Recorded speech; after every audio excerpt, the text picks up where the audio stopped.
Welcome to the American Literature Small Group for the short story, The Lottery, from Unit 3.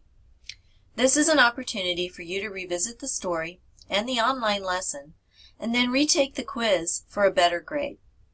You will need your textbook, the Explorations and Anthology of American Literature. There is an online version in our course material if you need to use it. Go ahead and open your textbook to page 15 and follow along as I read The Lottery. As we read the story, pay attention to the theme of the story or the main idea that the author wants us to learn.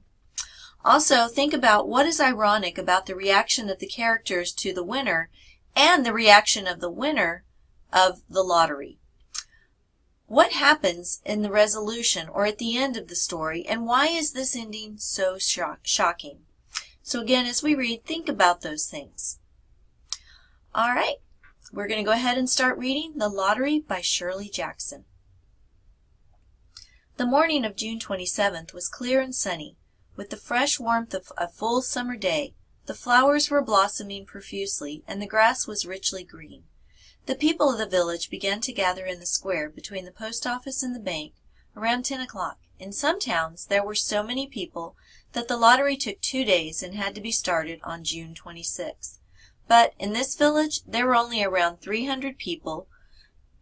The whole lottery took less than 2 hours, so it could begin at 10 o'clock in the morning and still be through in time to allow the villagers to get home for noon dinner. The children assembled first, of course. School was recently over for the summer, and the feeling of liberty sat uneasily on most of them. They tended to gather together quietly for a while before they broke into boisterous play, and their talk was still of the classroom and the teacher, of books and reprimands. Bobby Martin had already stuffed his pockets full of stones, and the other boys soon followed his example, selecting the smoothest and roundest stones. Bobby and Harry Jones and Dickie Delacroix, the villagers pronounced the name Delacroix, eventually made a great pile of stones in one corner of the square and guarded it against the raids of other boys. The girls stood aside, talking among themselves, looking over their shoulders at the boys, and the very small children rolled in the dust or clung to the hands of their older brothers or sisters. Soon the men began to gather, surveying their own children, speaking of planting and rain, tractors and taxes. They stood together away from the piles of stones in the corner, and their jokes were quiet and they smiled rather than laughed. The women, wearing faded house dresses and sweaters, came shortly after their menfolk. They greeted one another and exchanged bits of gossip as they went to join their husbands. Soon the women, standing by their husbands, began to call to their children, and the children came reluctantly, having to be called 4 or 5 times. Bobby Martin ducked under his mother's grasping hand and ran, laughing, back to the pile of stones. His father spoke up sharply, and Bobby came quickly and took his place between his father and his oldest brother.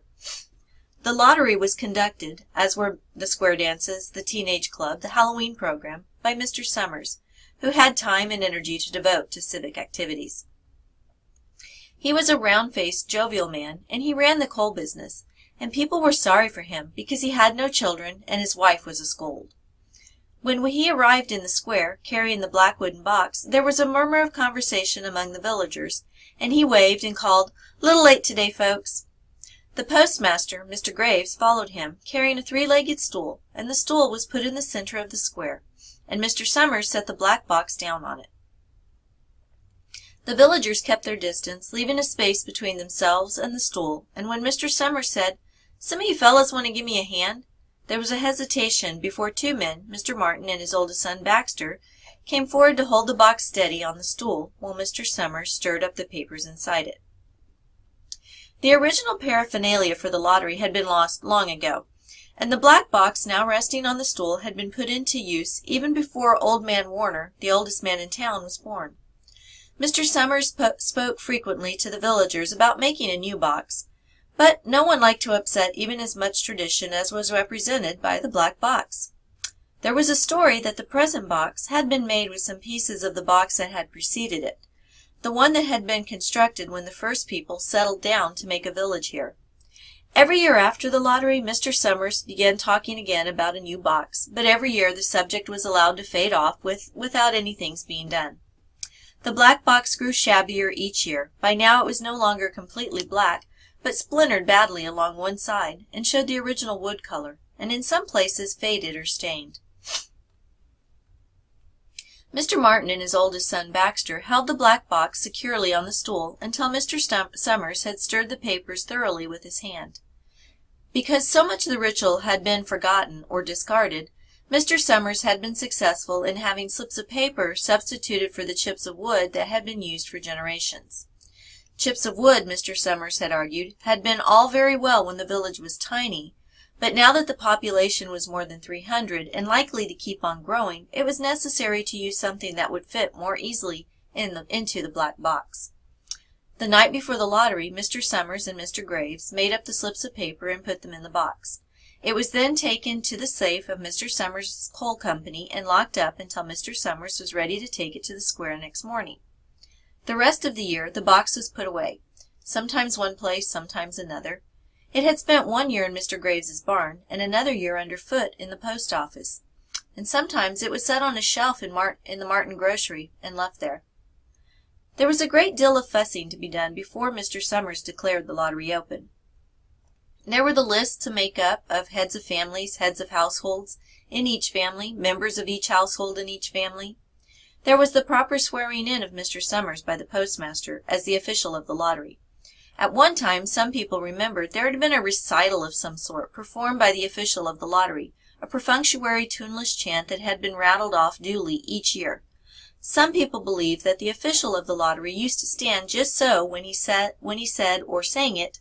Others believed that he was supposed to walk among the people, but years and years ago this part of the ritual had been allowed to lapse. There had been also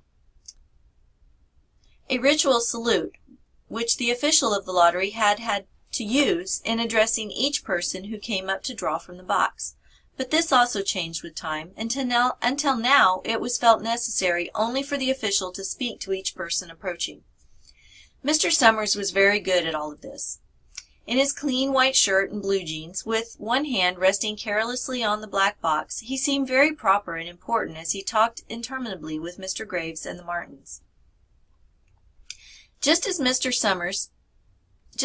Summers finally let off talking and turned to the assembled villagers, Mrs. Hutchinson came hurriedly along the path to the square, her sweater thrown over her shoulders, and slid into place in the back of the crowd. "Clean forgot what day it was," she said to Mrs. Delacroix, who stood next to her, and they both laughed softly. "Thought my old man was out back stacking wood," Mrs. Hutchinson went on, "and then I looked out the window and the kids was gone, and then I remembered it was the 27th and came a-running." She dried her hands on her apron, and Mrs. Delacroix said, "You're in time, though. They're still talking away up there." Mrs. Hutchinson craned her neck to see through the crowd, and found her husband and children standing near the front. She tapped Mrs. Delacroix on the arm as a farewell and began to make her way through the crowd. "Here comes your Mrs. Hutchinson. And Bill, she made it after all." Mrs. Hutchinson reached her husband, and Mr. Summers, who had been waiting, said cheerfully, "Thought we were going to have to get on without you, Tessie." Mrs. Hutchinson said, grinning, "Wouldn't have me leave my dishes in the sink now, would you, Joe?" And soft laughter ran through the crowd as the people stirred back into position after Mrs. Hutchinson's arrival. "Well now," Mr. Summers said soberly, "guess we better get this over with, so we can get back to work. Anybody ain't here?" "Dunbar," several people said. "Dunbar, Dunbar." Mr. Summers consulted the list. "Clyde Dunbar," he said. "That's right. He broke his leg, hasn't he? Who's drawing for him?" "Me, I guess," a woman said, and Mr. Summers turned to look at her. "Wife draws for her husband," Mr. Summers said. "Don't you have a grown boy to do it for you, Janie?" Although Mr. Summers and everyone else in the village knew the answer perfectly well, it was the business of the official of the lottery to ask such questions formally. Mr. Summers waited with an expression of polite interest while Mrs. Dunbar answered. "Horace is not but 16 yet," Mrs. Dunbar said regretfully. "Guess I got to fill in for the old man this year." "Right," Mr. Summers said. He made a note on the list he was holding. Then he asked, "Watson boy drawing this year?" A tall boy in the crowd raised his hand. "Here," he said. "I'm drawing for my mother and me." He blinked his eyes nervously and ducked his head as several voices in the crowd said things like, "Good fellow, Jack, and glad to see your mother's got a man to do it." "Well," Mr. Summers said, "guess that's everyone." Old man Warner make it?" "Here," a voice said, and Mr. Summers nodded. A sudden hush fell on the crowd as Mr. Summers cleared his throat and looked at the list. "All ready?" he called. "Now, I'll read the names, heads of families first, and the men come up and take a paper out of the box. Keep the paper folded in your hand without looking at it until everyone has had a turn. Everything clear?" The people had done it so many times that they only half listened to the directions. Most of them were quiet, wetting their lips, not looking around. Then Mr. Summers raised one hand high and said, "Adams."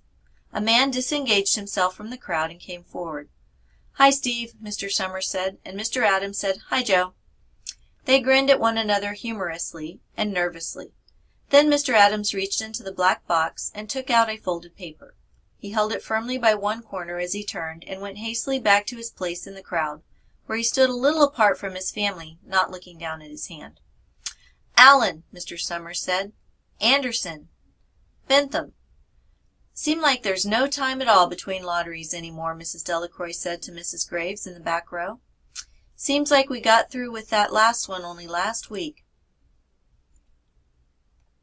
"Time sure goes fast," Mrs. Graves said. "Clark." "Delacroix." "There goes my old man," Mrs. Delacroix said. She held her breath while her husband went forward. "Dunbar," Mr. Summers said, and Mrs. Dunbar went steadily to the box while one of the women said, "Go on, Janey," and another said, "There she goes." "We're next," Mrs. Graves said. She watched while Mr. Graves came around from the side of the box, greeted Mr. Summers gravely, and selected a slip of paper from the box. By now, all through the crowd there were men holding the small folded papers in their large hands, turning them over and over nervously. Mrs. Dunbar and her two sons stood together, Mrs. Dunbar holding the slip of paper. "Harbert." "Hutchinson." "Get up there, Bill," Mrs. Hutchinson said, and the people near her laughed. "Jones." They do say," Mr. Adams said one to the old man Warner, who stood next to him, "that over in the North Village they're talking of giving up the lottery." Old man Warner snorted. "Pack of crazy fools," he said. "Listening to the young folks, nothing's good enough for them. Next thing you know, they'll be wanting to go back to living in caves. Nobody work any more. Live that way for a while. Used to be a saying about lottery in June, corn be heavy soon. First thing you know, we'll be eating stewed chickweed and acorns. There's always been a lottery," he added petulantly. "Bad enough to see young Joe Summers up there joking with everybody." "Some places have already quit lotteries," Mrs. Adams said. "Nothing but trouble in that," old man Warner said stoutly. "Pack of young fools. Martin," and Bobby Martin watched his father go forward. "Overdyke." "Percy." "I wish they'd hurry," Mrs. Dunbar said to her oldest son. "I wish they'd hurry." "They're almost through," her son said. "You get ready to run tell Dad," Mrs. Dunbar said. Mr. Summers called his own name, and then stepped forward precisely and selected a slip of paper from the box. Then he called Warner. 77th year I've been in the lottery," old man Warner said as he went through the crowd. 77th time. Watson. The tall boy came awkwardly through the crowd. Someone said, "Don't be nervous, Jack," and Mr. Summers said, "Take your time, son." Zanini. After that there was a long pause, a breathless pause, until Mr. Summers, holding his slip of paper in the air, said, "All right, fellas." For a minute no one moved, and then all of the slips of paper were opened. Suddenly all the women began to speak at once, saying, "Who is it? Who's got it? Is it the Dunbars? Is it the Watsons?" Then the voices began to say, "It's the Hutchinsons. It's Bill. Bill Hutchinson got it." "Go tell your father," Mrs. Dunbar said to her older son. People began to look around to see the Hutchinsons. Bill Hutchinson was standing, quiet, staring down at the paper in his hand. Suddenly, Tessie Hutchinson shouted to Mr. Summers, "You didn't give him enough time to take any paper he wanted. I saw you. It wasn't fair." "Be a good sport, Tessie," Mrs. Delacroix called, and Mrs. Graves said, "All of us took the same chance." "Shut up, Tessie," Bill Hutchinson said. "Well, everyone," Mr. Summers said, "that was done pretty fast, and now we've got to be hurrying a little more to get done in time." He consulted his next list. "Bill," he said, "you draw for the Hutchinson family. Got any other households in the Hutchinsons?" "There's Don and Eva," Mrs. Hutchinson yelled. "Make them take their chance." Daughters draw with their husbands' families, Tessie, Mr. Summers said gently. You know that as well as anyone else. It wasn't fair, Tessie said. I guess not, Joe, Bill Hutchinson said regretfully. My daughter draws with her husband's family. That's only fair. And I've got no other family except the kids. Then, as far as the drawing for families is concerned, it's you. Mr. Summers said in explanation. And as far as drawing for households is concerned, that's you too, right? Right, Bill Hutchinson said. How many kids, Bill? Mr. Summers asked formally. 3, Billy Hutchinson said. There's Bill Jr. and Nancy and little Dave and Tessie and me. All right then, Mr. Summers said. Harry, you got their tickets back? Mr. Graves nodded and held up the slips of paper. Put them in the box. Mr. Summers directed, Take Bill's and put it in. I think we ought to start over, Mrs. Hutchinson said as quietly as she could. I tell you it wasn't fair. You didn't give him enough time to choose. Everybody saw that. Mr. Graves had selected the five slips and put them in the box, and he dropped all the papers but those onto the ground, where the breeze caught them and lifted them off. Listen, everybody, Mrs. Hutchinson was saying to the people around her. Ready, Bill? Mr. Summers asked, and Bill Hutchinson, with one quick glance around at his wife and children, nodded. Remember, Mr. Summers said, take the slips and keep them folded until each person has taken one. Harry, you help little Dave. Mr. Graves took the hand of the little boy, who came willingly with him up to the box.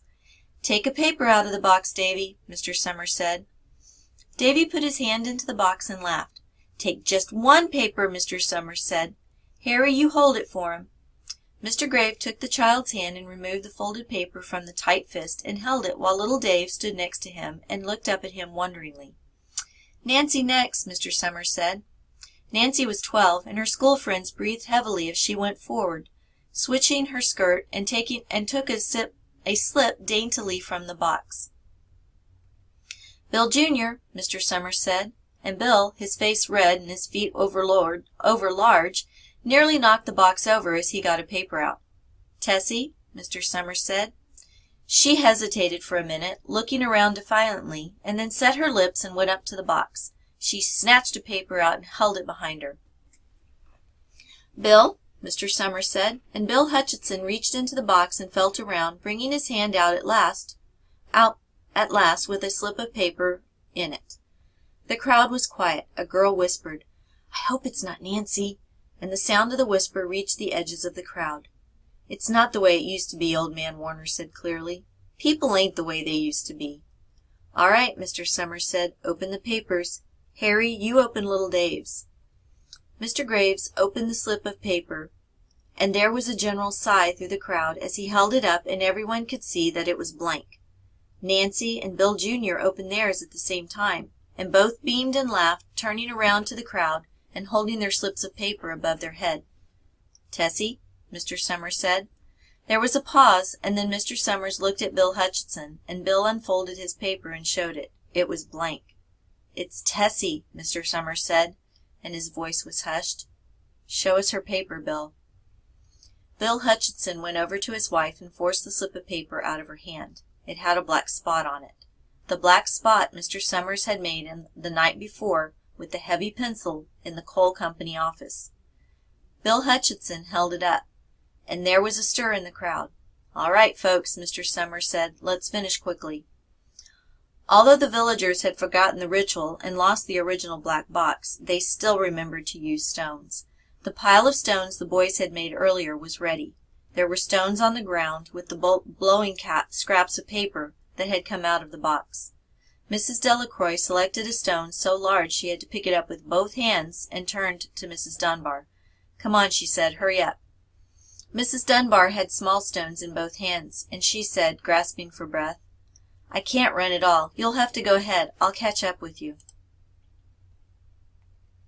The children had stones already, and someone gave little Davy Hutchinson a few pebbles. Tessie Hutchinson was in the center of the cleared space by now, and she held her hands out desperately as the villagers moved in on her. It wasn't fair, she said. A stone hit her on the side of the head. Old Man Warner was saying, come on, everyone. Steve Adams was in the front of the crowd of villagers with Mrs. Graves beside him. "It isn't fair! It isn't right!" Mrs. Hutchinson screamed, and then they were upon her. Thank you for reading along with me as we read The Lottery from Unit 3. Before you are ready to take the quiz, please log into your American Literature course and read through the online content for Lesson 3.09, Analyze the Lottery. Once you are done reading the online content, raise your hand and Mrs. Sheffield will move you to a breakout room to take the quiz. When you get in the breakout room, there will be further instructions for you to follow on submitting your answers for your quiz. If you have any questions, make sure to ask Mrs. Sheffield.